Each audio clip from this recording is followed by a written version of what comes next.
Oi, Inácio. Eu me chamo Liciane Alegre e vou falar um pouquinho sobre o estereoisomeria. Na explicação a seguir, vão ser abordados tópicos discutidos de forma principais em aula.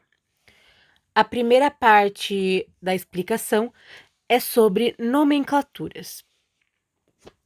Eu peguei um nome qualquer aqui e nessa nomenclatura a estrutura é um butano, ou seja, possui 4 carbonos, como pode-se ver na formação da estrutura realmente. 1, 2, 3, 4. No carbono 2 existe um bromo e no carbono 3 um cloro. 2 bromo, 3 cloro. Certo. No entanto, existem duas nomenclaturas diferentes das vistas até agora, que é o 2S e o 3R. Para isso, é necessário um novo tipo de explicação sobre sentidos. Bom, em uma estrutura, quando as ramificações têm determinada prioridade, no caso, no sentido horário, chama-se R, ou seja, estruturas com prioridade no sentido horário chamam-se R. Estruturas com prioridades no sentido anti-horário denominam-se S. Existe também, dentro da nomenclatura óptica, né, R ou S, as cunhas. Cunhas inteiriças e cunhas tracejadas. As cunhas tracejadas dentro de uma estrutura representam determinado elemento, neste caso hidrogênio, que está para trás da estrutura, ou seja, o sentido permanece o mesmo. Quando a cunha está cheia, quer dizer que o elemento em questão está para frente na estrutura e o sentido inverte-se. Se antes era R, torna-se S e vice-versa. Bom, sabendo disso, já podemos nomear a estrutura de acordo. Sabemos que no carbono 2 a nomenclatura é S. Então vamos lá. A cunha é tracejada porque a prioridade desse carbono é o bromo, 1. O elemento que vem em segundo plano, como prioridade, é o carbono ligado ao cloro. E por último, esse carbono, que é o CH3. Prioridades 1, 2, 3. A nomenclatura deve ser S. Bom, aqui ele está em sentido anti-horário, ou seja, ele já possui nomenclatura S. Quando a cunha está tracejada, o sentido permanece. Quanto a este carbono, a prioridade número 1 é o cloro. Em segundo plano, o carbono ligado ao bromo. Em terceiro plano, o carbono do CH3. Então fica 1, 2, 3. Também sentido anti-horário. Sua nomenclatura é S.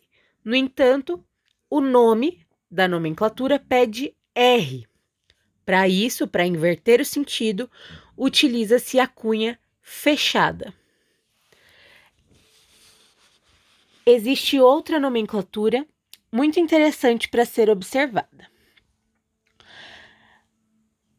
Bromo, cloro e flúor ligado a um metano, CH3. As prioridades aqui são bromo 1, cloro 2, flúor 3. Por quê? Pela quantidade de massa, 35, 17 e 9. Então, aqui o sentido é horário. Isso quer dizer que a estrutura tem nome R. Então, aqui é R, bromoclorofluor, ligados à estrutura principal, ao metano. Além desses sentidos, existe o sentido para a projeção de Fischer. Bom, a projeção de Fischer diz que na vertical, C e D, a cunha fica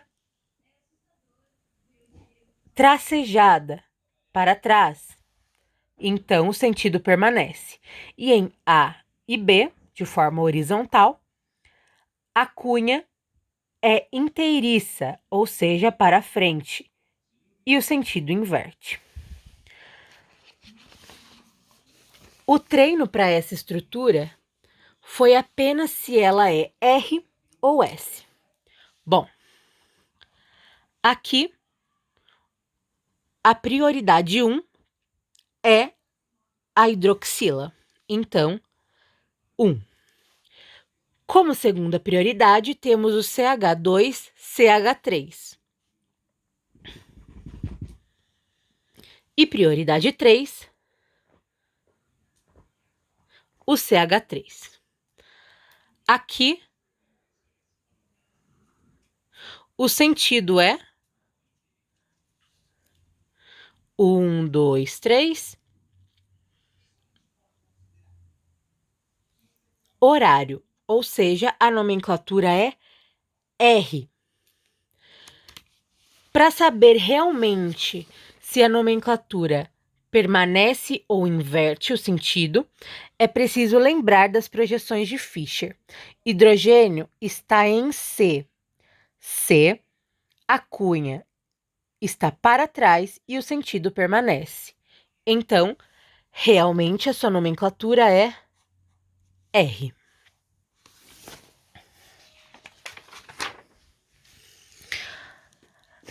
Outro assunto abordado foi as estruturas quirais ou aquirais. Quiral é conhecida como uma estrutura assimétrica e aquiral uma estrutura de simetria. Bom, observando, é nítida a simetria que essa estrutura tem. Se dividirmos ao meio desta forma, teremos uma estrutura igual para cada lado. Se dividirmos no meio, também. Então, essa estrutura é aquiral.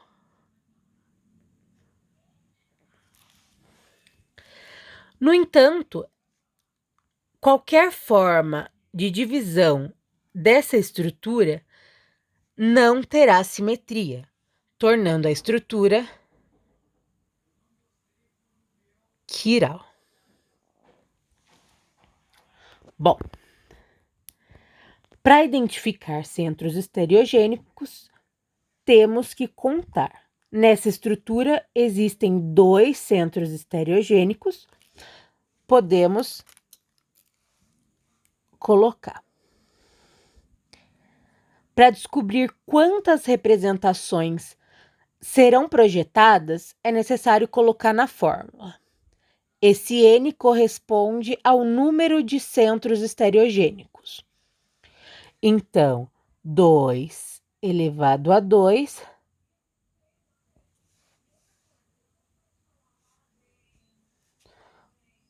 teremos 4 centros estereogênicos.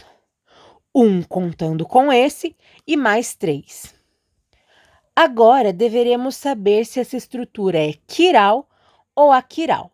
Bom, já sabemos que quiral quer dizer que a estrutura é assimétrica e aquiral, simétrica. Bom, podemos ver que se tracejarmos uma reta aqui e outra no meio, dá na mesma.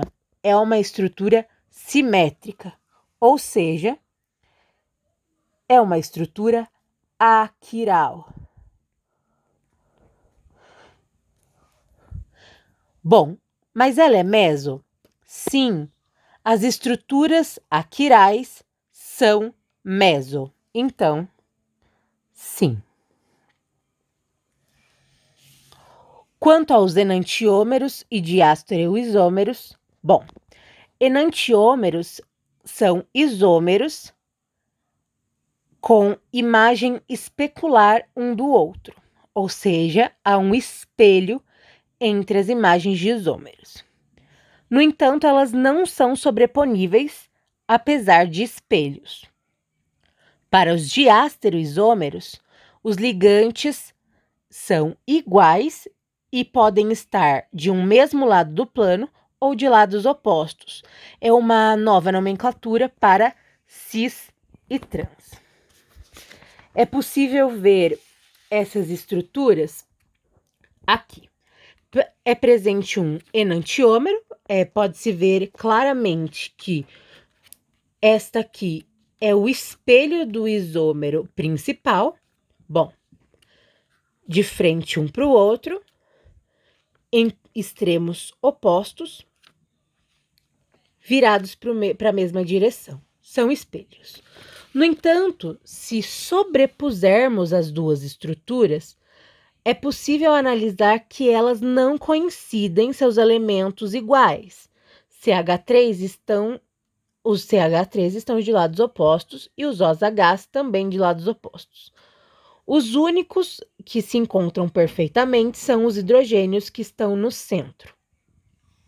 Bom, para a estrutura diastereoisômera, é possível observar a estrutura cis, quando o cloro está do mesmo lado, e a estrutura trans, quando elas estão de lados opostos. Bom, aqui é um enantiômero, diastereoisômero.